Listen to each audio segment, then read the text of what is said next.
یہ صرف اس لیے ہے کہ ہم رب کے احکامات کو سمجھتے ہی نہیں۔ دوسری بات یہ ہے کہ ہم نے عقیدے کے لحاظ سے تو اپنے بیک گراؤنڈ سے جان چھڑا لی اسلام قبول کر کے، لیکن جو رسومات ہیں ان سے ہم جان نہیں چھڑا سکے، ان کو کیری فارورڈ کر گئے کہ ہندو مذہب جب انٹروڈیوس ہوا تھا اس وقت کے لحاظ سے تو اس کے اندر بہت سی اچھی چیزیں تھیں جو آج بھی ہندوؤں میں موجود ہیں، کیونکہ یہ بھی مسلمان کی شان ہے کہ وہ دشمن کی خوبی کو بھی بڑے اسی خوبصورت انداز میں پیش کرتا ہے جس خوبصورت انداز میں اپنی خوبی کو۔ اگر آپ انڈیا میں چلے جائیں تو شام کے وقت آپ کو اکثر چھوٹے چھوٹے ریسٹورانٹس کے باہر لمبی قطاریں دکھائی دیں گی جن کو وہ ہمارے الفاظ میں اللہ کے نام پہ کھانا کھلا رہا ہے۔ جانوروں کے پینے کی جگہیں بہت سی وہ بنا دیتے ہیں۔ تو کسی زمانے میں جب یہ آج سے 6-7 ہزار سال پہلے مذہب انٹروڈیوس ہوا ہوگا،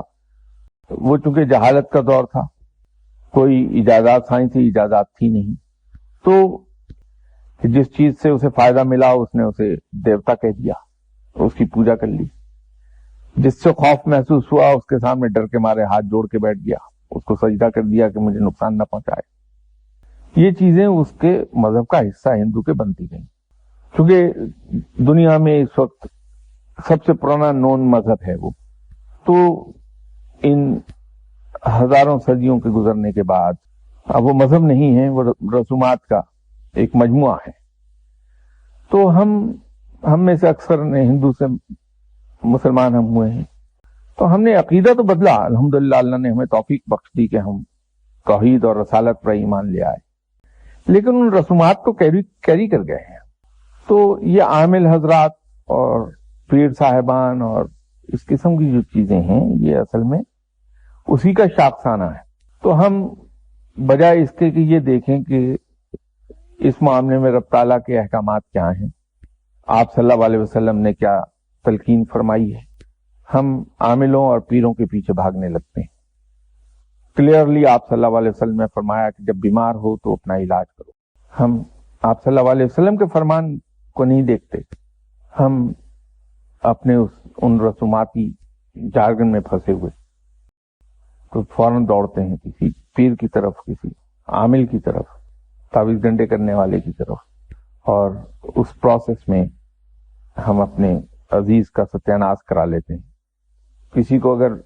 ہسٹریا کا دورہ پڑتا ہے تو عامل صاحب تو کہہ دیں گے صاحب ان پہ جن آ گیا، اور طرح طرح کی اذیتیں اس مریض بیچارے کو دینا شروع کر دیں گے۔ بسا اوقات ڈیتھ بھی ہو جاتی ہے اس پروسیس میں۔ اس کا تو سیدھا ہے کام کہ آپ صلی اللہ علیہ وسلم کا حکم مانیے، جو آپ نے تلقین فرمائی ہے اس پہ عمل کیجیے، اس کو لے جا کے کسی مستند